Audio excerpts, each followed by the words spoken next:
wari uzi ko amarira yose wandijeje Imana itazoyampoza Imana yayamujeje yacishije muri uyu mugabo mwiza uri kumwe ariko siko twamubabariye ikindi nimujya mukora amafuti mujya mwita ku mafuti mwakoze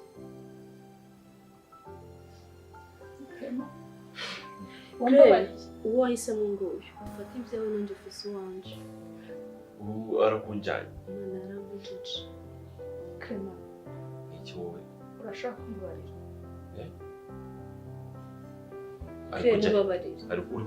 ari kujyanye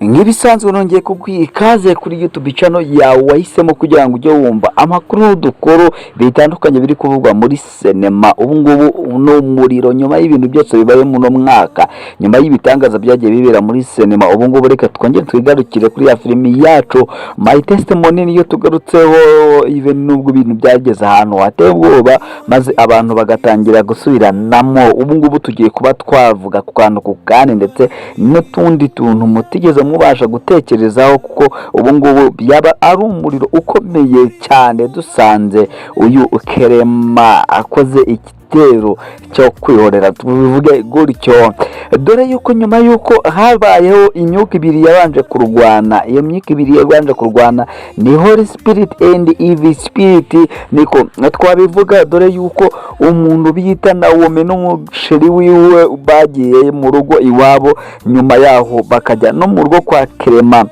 nyuma yaho Clement bakamusengera amajini cyangwa Holy Spirit igakora akazi kayo Evil Spirit igahunga na nyuma yaho ndetse umukobwa akicuza ibyaha yakoze turavuga Dr cyangwa Ornella ndetse n'umuhungu bita Bobo akaba yarabuze uko abigenza nyamara reka mbabwire iyo urwanye neza urugamba rwawe ugera ku ntsinzi ikomeye cyane mu gihe Pirate we bamufukuje kufukuza murabijyuwa mu gihe pastor yahaye abana biwe umugisha ngo bugabo tusubiyeho bubyara ububwa ikaze rero muri iki kiganiro kigiye kuba kigufiya cyane ngewe cyo kukikugezaho ni muzehe Kongomani Gasage Ntawangwa na bose Dr kuvuga ngo rero uyu munsi aho uherereye mu majyaruguru mu majyepfo iburasirazuba n'uburengerazuba mu mujyi wa Kigali ndetse no hanze y'igihugu cy'u Rwanda umwaka mushya muhire aho uherereye hose reka nizere ko iyi migambi n'imishinga yawe wari wagejeje ku Uwiteka Imana yayigenjeje neza kandi tarakunda suko uri umuso ahubwo nukubera ko igihe cyo kuba cyacamo neza kitaragera tunyarukiye rero ubundi Bibiliya tubwira yuko ngo hazabone ishyano umuntu uzindurwa no kuvumba amagambo no kuvuga ngo rero umugabo bita Pirate yakoze ibintu byinshi cyane byari byiza ariko akora akantu gato cyane katumye agira umunyamagambo kandi kuba ari umunyamagambo binamukuraho dore yuko ni nyuma yuko yari amaze guhabwa inshingano zo kutazatuma umwana wabo yinjira mu rugo ubwo yazaga nijoro yabuze ahajya maze Pirate aramwirukaho amwirukana aho ngaho kandi igihe cyo kumwirukana ntago cyari cyo ngiko cyangwa kumwirukana iwabo bari batangije urugamba rwo kumuhiga barabuze aho umwana yaba yararengeye bibaza nimba aragiye kwa nyirasenge mu Burundi cyangwa ari hehe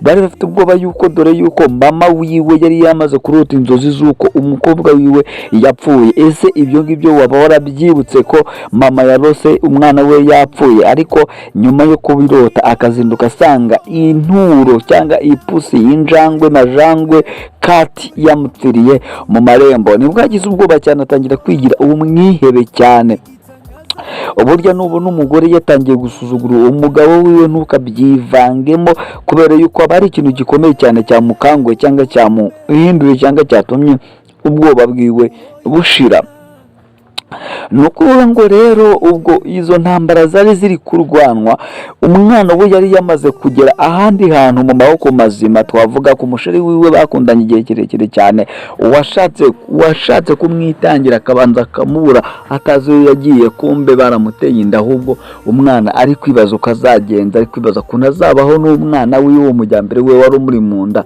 abantu wanzwe nyuma yuko bigaragaye ko bamuteye inda kandi yasobanuye ngo Kerema byagenze bite. Nyuma yo kubisobanura umukunzi we rero twasanze Kerema burya ari ikikaritasi, nibwo umukobwa yamutubwiye kuntu yamuteye inda. Ariko reka mbabwire basore, burya mu buzima busanzwe urimo cyangwa mu buzima ubayemo, uyu ubanza usenga Imana igufashe mu bintu byose ukora no mu nzira zawe zose ziyobore, kubera yuko nitaziyobora uzasanga wakoze amahano. Ibi benshi cyane tuzi bafunzwe bazira kuba baravyuye cyangwa barakoze ikintu bakagikoresha undi ku mbaraga. Even benshi bakunda kwitwaza ngo afite imyaka y'ubukure ngarengeje 18, ashobora kuba ari no muri 30, ariko yajya kukurega bakagufunga bakakatira imyaka iri hejuru ya 25. Utekereze ku myaka 25 waba ufite cyangwa 30 waba ufite, maze ugafata umuntu ku ngufu bakagushyiraho indi 25 ukazasoka muri ngereza uri umusaza, mu gihe imyaka yawe y'ubuto yose uyimaze muri ngereza. Uribaza uzaza ku isoko ry'umurimo nubwo waba ufite ubumenyi baguhaye, ariko uzaza iterambere ryaragusize, kabone nubwo ushobora kuba waza ugahita urifatira aho ugeze, ariko ibintu bizaba byagusize. Ni nayo mpamvu ugomba kwitwararika mu buzima bwawe, ugashakisha amafaranga wakumva ufite ipfa ry'ikintu utabasha kukigurira, ugafata umwanzuro. Nk'urugero, nimba ugomba irari ryakuyobeye cyane, ryakubujije amahoro, riri gutuma udakora ibintu byinshi cyane, ibyo ngibyo ikintu uhita ukora ni kimwe cyonyine, ufata umwanya wawe ugatekereza ku buzima bwawe bwahashize, ugatekereza n'ubuzima bwawe bw'ahazaza, maze ugahita ufata umwanya cyangwa ugahita ufata initiative ukavuga ati uko bimeze gutya rero aho kugira nzabimbwa reka mbivo, ukazana umugore. Kubera yuko burya umuntu babiri, Imana Bibiliya iratubwira ngo babiri cyangwa batatu bateranye bahuje umutima, Imana irururuka ikabana nabo igakora ibirimo n'ibitangaza. Bishatse kuvuga ngo rero ubundi Imana ubuzima yaturemeye nta muntu ujya ubucika. Nimba yaravuze ko uzakora mariage ukajya muri mariage ukayikora, nyine singiye kugumura abantu, ariko Imana niyo yakuremeye ahazaza hawe hose uko wameze, wakora gute, ahazaza hawe ntabwo uzigira uhacika. Kimwe cyo kwimba Imana yaravuze ko uzaba umukire, uzakora umunsi umwe ubyuka mu gitondo baguhamagara ahantu usange bagiye kuguha nk'amafaranga nk'urugero, cyangwa umuntu yigendere nk'inshuti yawe mwiganye ibiri ahantu kure ikwibuke iguhereza udufaranga ukore business, Imana ziteremo umugisha. Rero niyo mpamvu ikintu cyose Imana yakugeneye ku isi kizakunda.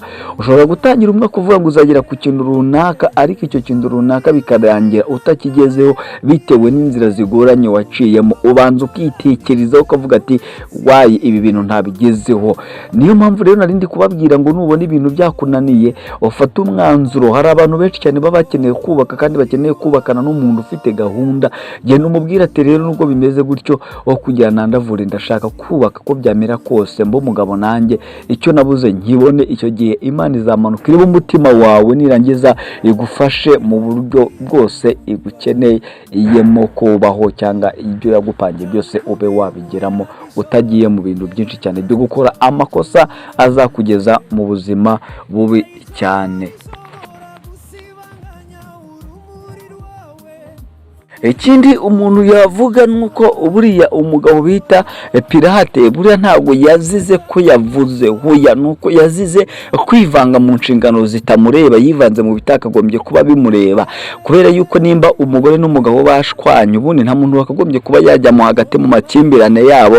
Nimba umugabo yashwanye n'umwana wiwe, nta muntu wakagombye kuba ajya hagati yabo, kubera yuko icyo baba bapfa nimo bakizi, kandi no kugikemura baba bafite uburyo ki bazagikemuramo. Ubundi iki jambo kwivanga ni ijambo rye rituma abantu benshi cyane bapfa cyangwa bakahomberamo ibintu byinshi cyane. Ubundi ni gute mu buzima bwawe ubaye ufite umuntu mufite icyo mupfakaza, undi muntu akakiva ngo karatazi imvano, nubwo atari byiza kuba mufite ibintu mupfa n'abantu, imvano y'uruwango rwanyu rwahereye, ariko ugasanga umuntu arwivanzemo. Nk'uyu Pirate yakagombye kuba yaramenye ko ari umukozi wo mu rugo, agakora inshingano ziwe zo guteka, akabaye ibiryo, akicecekera ibintu by'umunwa n'amagambo akabireka, kubera yuko nta muntu ujya ukizwa n'amagambo uko byamera kose bagufata neza kubera yuko uri kubaha amakuru, ariko nyuma yaho bakakujugunya bitewe nuko nawe babona yuko ushobora kuzatanga amakuru. Ubundi umuntu wamenye ibanga rya bosi wiwe nawe ubwe ntiyashobora kwibikira ibanga. Niyo mpamvu abo bantu kenshi na kenshi nimba uri mu kazi, reba ibikureba, ibitakureba urebe ku ruhande, nuko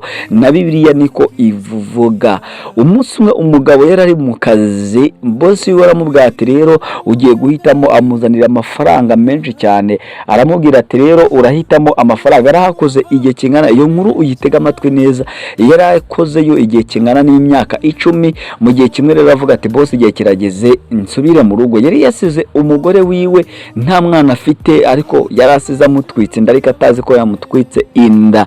Umunsi umwe rero uwo bosi we mu gitondo aramubwira ati ndagushaka, ngwino aha, wambwiye ko ushaka gusubira mu rugo, ngwino tuganire. Aramubwira ati rero ugiye guhitamo ibintu bibiri, urahitamo inama cyangwa uhitemo amafaranga. Umugabo aravuga ati rero reka njye hirya mbanze mbitekerezeho. Yamaze iminsi igera muri ine abitekerezaho. Nyuma yaho rero uwo mugabo amaze kubitekerezaho, yaraje amaze kuhagera abwira bosi, aramubwira ati rero ndashaka uhitemo mpitemo inama. Uwo mugabo yarazi ko bosi agiye kumuhemba amafaranga ye yose narangiza amuhe inama. Umugabo rero bosi we yarikojeje hirya azana imigati 3. Iyo migati 3 ayishyira aho ngaho, araje amubwira ati rero iyi migati 3 umwe uzawurira mu nzira, 2 uzayirira mu nzira, ariko umugati umwe ari wowe nguwo ari umugati usa n'ubyimbye kurusha iyindi kandi umeze ukuntu. Aramubwira ati no mugati uzawurire iwawe usangire n'umugore wawe. Ijambo rya mbere aramubwira ati ntuzivange mu bitakureba, ntuzivange mu bitakureba, ibitakureba uzarebe ku ruhande maze ukomeze urugendo rwawe. Inama yindi ya kabiri yamubwira, aramubwira ngo ntuzigere uca mu nzira za bugufi, uzakomeze uce mu nzira ndende, kandi ntuzigere ushaka guca inzira za panya cyangwa ngufiya. Inama ya gatatu aramubwira ngo ntuzigere ufate umwanzuro uhubutse cyangwa ukirakaye. Umugabo rero kimara kugira gutyo bosi yeza amugate ngo rero ufata imigati ugenda amahoro, Imana izakurindire mu rugendo rwawe kandi uzasuhuza abo mu rugo. Umugabo yese agira agahinda aravuga ati koko imyaka 10 nabanye none umugabo ampembye imigati nayo imigati 3. Umugabo yaragiye rero ageze mu nzira, ubwo twibuze cyane kugira ngo inkuru yacu tirangire, ino nkuru nzayibasubiramo neza nyibategure neza nyibabwire. Uwo mugabo amaze kugera mu nzira yasanze umugore n'umugabo bari gutongana barwana. Umugore avuze induru ati ni mu ntabare. Mu gihe yari ari gutekereza kujya, yari ku muryango w'urupangu haje umuturanyi w'urwo rugo yirukanka ajya gutabara, bahita bamukubita ikintu mu mutwe nta bindi birenzeho, ahita aruma arapfa. Amaze gupfa wa mugabo bibonye yibuka ya nama ati ngibita kurebure ku ruhande, yahise yikomereza urugendo. Aragenda ageze ahantu abona inzira ebyiri, harimo inzira ya bugufi igomba kumugeza mu rugo byihuse, ya bugufi n'imivuga bugufi ubyumve yapanya. Noneho akihagira yibuka ko bosi wiwe yamubwiye ngo ntuzigere uca mu nzira ya bugufiya. Ubundi rero umugabo amaze gutambuka, amaze gushaka kuba yajyamo, kumbe hirya mu nzira mo hagati harimo amabandi afata abantu akabambura ibyo afite, yasanga nta bintu afite akabica akica uwo muntu yaragiye kwambura. Arangije ubwoba umutima uramukubita, asubira inyuma akubita ya nzira ndende. Ubwo yari ari hafi kugera mu rugo rwiwe rero, yari ari ahantu hirengeye inzu yiwe iri mwitaba, wari hejuru ku musozi ari kumumanika, abona umugore wiwe yicaranye n'undi umugore ateruye umusore cyangwa umusore ku bibero byiwe, amukora mu bwanwa, amwogosha imisatsi, amusokoza, nyine utuntu twose dutandukanye nk'atw'abantu bakundana. Uwo mugabo umujinya waramwishe, arangije aravuga ati ubu ngubu naringiye hehe? Kumbe wa mugore naramusize, maze kumusiga yigendera yijyanira mu bandi bagabo. Adusore noneho agasore gatoya, nawe urabyumva nk'umuntu wasize umugore ageze mu rugo rwe agasanga hari undi musore atamuzi. Nuko rero yaragiye, ahageze arasuhuza kuzuza, ariko impamvu yageze bamubwiye, yirutse rya jambo rivuga ati ntuzafata umwanzuro uhubutse cyangwa urakaye. Yarakomeje yajya mu rugo rwiwe, aravuga ati mwiriwe, ahita akomeza mu mbere atanasuje umugore, maze uragenda. Amaze kugeramo imbere akajya yimyoza, ashaka kugaragaza ngo uriya ninde, yimyoza. Nawe urabyumva avuga ati kumbe burya naragiye wizanira abandi bagabo, none se uriya yaje ryari, waramundotishije ibiki n'ibiki. Kumbe nawe urumva nimba umaze imyaka irenga 10 cyangwa 10 waragiye gushaka amafaranga utazi biri mu rugo mukobwa waririnze, nta mukobwa mwahuye cyangwa umugore wowe waririnze, ariko ugasanga umugore wawe wehe ntabwo bimeze nk'uko bimeze yabitekerezaga, icyizere wamuhaye urabona ko yagitaye. Noneho umugabo aramubwira ati none se nyine ku mujinya mwinshi cyane yakanje iryinyo, uriya musore nabonye ni uwa hehe, mwahuye ryari, mwamenyanye ryari? Umugore arangije aramubwira ati rero mugabo mwiza, burya cyagiye ugenda wagiye wanteye inda, uriya ni umuhungu wacu. Ubundi uwo mugabo amaze kubyumva gutyo, umutima wiwe ururuka, ahita yibuka ngo iyo mfata umwanzuro nkabica umuntu ngaza mpita nkwanya nkabanga niciye imfura. Icyo kiganiro nzakigutegurira neza nkikugezeho kugira ngo ubashe gusobanukirwa. Ubundi rero arangira amubwira ati rero aho nakoze imyaka iyi ngiyi, boss yampaye inama, yambitishijemo inama cyangwa amafaranga, naje mpitamo inama. Arangije mpino migati, arambwira ati uno mugati nzanye nuwo uyu nguyu wo tuzawusangire n'umuryango. Yambaye imigati 3, iyo 3 numiri nayiririye mu nzira mu rugendo rwanjye, indi n'uyu nguyu genda uzane icyuma rero tuwuzane. Umugore nawe ntabwo yabyumvisha bikureye cyane, yagiye yiciraguraho avuga ati imyaka 10 nabayeho ndi ubusa, nirinda abagabo bampaga amafaranga, ibintu nk'ibyo byose, ariko none ndebere ikigoryi cy'umugabo kizanye umugati. Usa umugati turawuriye iminsi ngahe, turawumarana igihe kingana iki, mu gihe nari nzi ko ubuzima bugiye guhinduka garutse. Nyine ibintu nk'ibyo ngibyo nawe urumva kurera umwana imyaka yarakuze, yabaye w'umusore aho yicarana mama we ukajya ngo bari gutina umugore n'umugabo. Urumva igihe cyari kimaze n'imbaraga umugore yatanje, maze umugabo arawuzana, bicara mu nzu barakinga, afashe icyuma ashyira kwa mugati ku iparato, afashe icyuma akase yumva imbere harimo amabuye, afunguye asanga harimo zahabu nyinshi cyane. Icyo rero twari dushatse kuvuga rero ntago ari uwo mugabo, ahubwo icyo twari dushatse kuvuga, twari dushatse kugereranya aba bantu barimo hano. Umugabo umusore bita cyangwa pirate yakagombye kuba nawe atararebye ibitamureba, dore ko nabyo nubwo ahanga bari abakozi b'Imana, burya ari n'abantu babi cyane, bakagombye kumwica kugira ngo ibanga n'ibibi byose pasiteri yaba yarakoze cyangwa urugomo yaba yarakoze cyangwa urwango yaba yaragaragaje mu muryango we kugira ngo rudasohoka hanze, yakagombye kuba ari umwe mu bantu babanje kuba ubuzima bwabo bwarasibanganye. Rero twirukanse rero ku kiganiro cyacu, nababwiye ngo iki kiganiro kiza kuba kiri special, kiza nuko we wacyumva ukakirangiza. Uyu mama nawe yahuye ni ibi bintu bimaze kuba umwana wamaze kugenda. Ubundi biragoye yuko umwana yatandukana na mama wiwe bakatiba ukubiri, icyo yakora cyose, amakosa yose umwana yakora. Ubundi bajya bavuga yuko ibibero by'umubyeyi bicumura byicaye. Niyo mpamvu babivuze, ni ukubera yuko umwana ashobora kugenda agakora amakosa maze yaza bikabazwa mama wiwe. Ubundi Bibiliya tubwira yuko umwana uzi ubwenge ashimisha se, ariko uburyo cuca akababaza nyina. Niyo mpamvu ujya wumva ngo umwana w'ikigoryi ni uwa nyina, ariko umwana uzi ubwenge bakamwita ngo ni uwa se. Mujya mwibaza impamvu batajya bita abana ngo ba uwa nyina, babita umubyeyi, ariko ntabwo babita ngo uwa nyina, ahubwo babita uwa se. Nimujye mubyibaza ukumva ngo ni uwa se Liliane, uwa se Gisela, uwa se Celine, uwa se ugasanga amazina ni uwa se.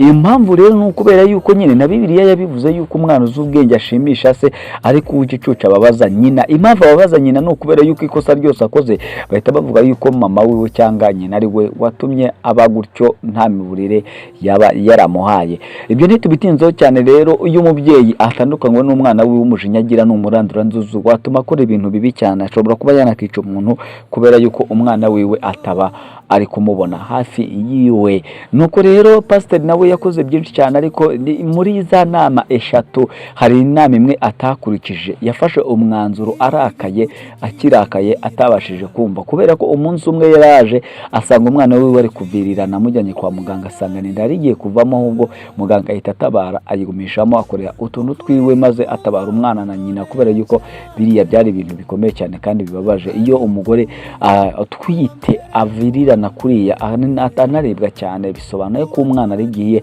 kuba yavamo cyangwa akainda ikavamo. Kandi amahirwe make abahari nuko umuntu umwe cyangwa babiri bose bashobora kuba basiga ubuzima. Nyuma yaho rero ubupasiteri ntago yigeze atekereza ko wari we, ntiyigeze atekereza ko n'umwana yaba yaguye mu makosa, narangiza mubaze ngo byagenze bike, ninde wayiguteye. Ahubwo bo birukanye bapfa kumva uwayimuteye basanze ari umukene, bahise birukanka bahita bavuga ati ngo musange, barabashingira ku mbaraga. Ariko umukobwa bitewe nuko we yari afite igihango, ntiyigeze akora amakosa bitewe nuko n'ibindi byari byabaye byo kuba yatwita nta ruhare yari yabigize yabigiyemo. Mwibuke neza yari yajyanye imbuto, bamusabye imbuto, ubundi bavuze ngo ubugwaneza bw'intware bwayigonze izosi. Nuko rero n'uyu mukobwa rero kuba yaragiriye neza Clement amushyira imbuto byatumye Clement nawe ashaka kurya ku mbuto yaremwe cyangwa imbuto itari iragera igihe cyo kuba yaribwa bitewe no umururumba wiwe yari afite. Rero mpamvu nababwiye ati umururumba wose ushirwa nuko wiguriye ibyawe. Umunyarwanda aravuze ngo kugira ngo akwigishe kuroba ifi akurobera ifi aguhe ku gafi yirobeye yakwigisha kuba yakaroba. Rero kwihangana ku bantu ni guhura ariko gufata imyanzuro nako ni guhura, ariko ibigaruka mu myanzuro bafashe byose iza ikomeye cyane naremereye. Burya iyo kugira ngo uvuge ngo iyo mbimenya ikizima nuko wabyihorera. Umuntu umwe yaravuze ngo kubimva nyine kubimbwa yabimva, ni ukuvuga ngo kugira ngo wambarire inshokera aho wambariye inkindi ni ikintu kigoye cyane kinababaza cyane. Nyuma yaho rero twirukanse uyu mupasiteri yamaze gusanga yuko ibyo yakoze bitari byiza, dore ko byazanye intambara zikomeye. Yarazi ko ikintu akoze kigiye kurangira, kinarangiriye aho ngaho, ahubwo icyo yari akoze ni icyo kigiye kuzana umubabaro n'urupfu, bitewe n'uko nyuma yaho nubwo Nawomi yirukanwe mu rugo, wibuka kuri ya mugore wamwirukanye ari we dogiteri, yari amaze kujya mu bapfumu kandi bamusabye igitambo cy'amaraso. Amaraso yose uko yari kujyana inuze, ahubwo amaraso nuko hari gupfuma umuntu. Nyuma yuko bari batangiye kujya bamusaba umwana, banamusabye umugabo, nyuma yaho wagikomeze wari gusanga banamubwira ati rero hari umuntu uri iwawe ugomba kuba yapfa akaba igitambo, niwe dushaka kuba twagira ute twatamba. Ari nabwo bahise bagira ute avuga ati igendere mwana wa mama, nzakomeza ngufashe, kugira ngo yitwaje yuko nta kintu akorana n'umugabo, ariko burya nta kabuza nta kintu cyari kuba bajya babuza kuba basabana n'umugabo, kuba bakora imibonano mpuzabitsina nk'umugore n'umugabo babana mu nzu. Ahubwo we yari yuzuwemo umururumbo w'urugo, kandi nabwo ibyo ntabwo byari kuba byakunda neza. Urugo rutarimo Imana rudashaka ku buryo bwiza ntabwo rujya ruramba, ahubwo ruhoramo intambara. Niyo mpamvu ujya wumva ngo kubakira k'Uwiteka urugo rurakomera cyane. Niyo mpamvu wumvisha umunyarwanda avuga ngo umugore mwiza umuhabwa n'Imana cyangwa umugabo mwiza, ariko iyi matungo n'urugo ukarwubakirwa n'iki? N'ababyeyi. Ngo ko rero uwo mugabo pasiteri nyuma yaho mwabonye yuko yaje kwisubira, kubera yuko yafashe umwanzuro wiwe ababaye, afite umujinya, bituma akora amakosa yavuyemo umubabaro mwinshi cyane kuri mama pasiteri. Byatumye na mama pasiteri aba umwihebe ku mugabo we, yumva yuko ahubwo igihari uko bakagombye kuba bagenda, dore ko umugore we yari amaze gusinya yuko nibatamufunga hapfa umuntu. Umusore ari nawe mukunzi wa Nawomi yagaragaje ubutwari bukomeye cyane. Bujya kuba intwari si ugufata imbunda ngo ujye mu rugamba ngo ubohore abantu, ahubwo kuba intwari ni ugufata umwanzuro aho abandi bantu bari batinye kuba bafata uwo mwanzuro no gutinyuka. Dore yuko nyuma yuko amaze kumenya ko Nawomi atwite, ntabwo yigeze acika intege, ahubwo yasenze Imana kugira ngo ibe yamugarura mu buzima. Umunsi umwe rero yicaye yiryamiye, yumva umuntu arakomanze, agiye gusanga ni Nawomi. Bityo rero Nawomi nibwo yabwiye bwa mbere inkuru yiwe, amaze kuyimubwira yiyemeza kumuba hafi mu bibazo byose yaba ari kumwe nabyo, bitewe nuko yamukundaga. Urukundo yamukundaga. Ubundi ibintu bibiri njya nibaza cyangwa njya ntekereza, burya iyo ukunze umuntu ugasanga ngo bamuteye induka mwanga, burya nta nubwo wamukundaga, kubera yuko wowe wamukundaga ari umwe, niyo haza undi muntu wakagombye kuguma wamukunda. Sinzi nimba ako kantu kumvikanye. Nuko rero uyu Nawomi bimaze kumera gutyo, amaze kumusobanurira, shiriguwe yafashe umwanzuro wo kuba bagira ute bakibanira mu rukundo rwabo, bakibanira mu mahoro. Dore yuko ibi byose Nawomi atari yasanze tabigizemo uruhare, ahubwo yasanze ari ikibwa cya Clement cyagize ute cyamukoreye amahano akomeye cyane. Zo rero nyuma yaho rero nubwo umusore yahise agenda ku wundi mupasiteri wumva ukuri, amusobanurira ukuri, maze ababwira yuko nta kibazo yabafasha kugira mu rugo rwayo babana, kandi cyiza nuko babana umuryango yose itanze umugisha ku bana. Ni nabwo bagiye mu rugo basanga umupasiteri, maze asaba imbabazi umukobwa wiwe, n'umukobwa basaba imbabazi, maze babahesha umugisha wo kubaka urugo rwabo. Ngaho nguko nuko byagenze. Inkuru yacu nayo kuko yabaye imeze nyuma yuko Pirate we ku munwa wiwe yari yamaze gusohoka mu urwo rugo, nyuma yuko umugabo wundi wagenzaga umunwa ari we Bobo nawe bari bamaze kumutera kinyuma. Ariko Bobo ikihe kiwe cyari kigeze cyuko uwo yakunze agiye kumugarukira. Yari yarakunze Dogiteri Ornella, ariko dogiteri we yikundira uwo bita Kerema, mu gihe Kerema nawe yari yikundira. Ubundi ubuzima tubamo bujya butangaza abantu benshi, usanga ukunda afite uwo akunda n'uwo akunda afite uwo akunda, bikaba ari ishene yo kugenda ku ruhererekana. Gusa nyuma yaho Imana ifata imitima nyine, uwo ukunda ikaba yafata umutima wiwe ikawukatisha ikorosi, ugasanga muhuriye muri rya korosi hirya muhise mukundana. Ni uko Imana ibigenza. Burya nta muntu, iyo ukunze umuntu uba ufite undi nawe ugukunda, kandi uwo ugukunze nawe afite undi mukunda, ariko Imana ikikora nuko ifata wa wundi ugukunda ikamukatisha ikamukwerekeza icyerekezo cye kigahura n'icyawe, mugahita mujya mu cyerekezo kimwe, mu gihe wa wundi wamukundaga nawe igahita ikatisha icyerekezo cyiwe ntigikomeze kuba cyamusanga. Rero nyuma yaho Bobo rero ikigiye kuzaba nuko Bobo azongera kwisanga yikundaniye n'uwo yakundaga, dore yuko ikibazo cya dogiteri cyatumye agira inda nini cyane, cyatumye cyo kudashaka mu muryango wabo, ariko burya yirengagije ko Imana ari yica karande zose zibaho. Rero reka mbabwire ngo iki kiganiro reka tugisoreza ahangaha. Ibiganiro byo ni byinshi cyane tuba tubafitiye, tugenda tubihuza n'ubuzima busanzwe bw'abantu n'ubuzima bwa filime, ndetse tureba impamvu iyi filime yari ishatse kutwigisha iki. Aka kanya iyi filime yashatse kutwigisha ibintu bibiri, yadushyigishije kwihangana no gutuza no gufata icyemezo mu gihe tutababaye, twabanje gutekereza ku cyo tugiye gufata, kubera ko iyo ufashe umwanzuro ubabaye ugukoresha amakosa menshi cyane. Reka mbabwire ngo rero reba ko wakoze subscribe n'utarakoze uyikore. Njyewe reka se yamuze ko ngomane ntawangwa na bose, ndabakunda nawe mu bindi biganiro by'ubutaha. Ciao ciao. Uwo Imana yatoranyije, umutima wuzuye urukundo rudashobora kuvunika, kandi wowe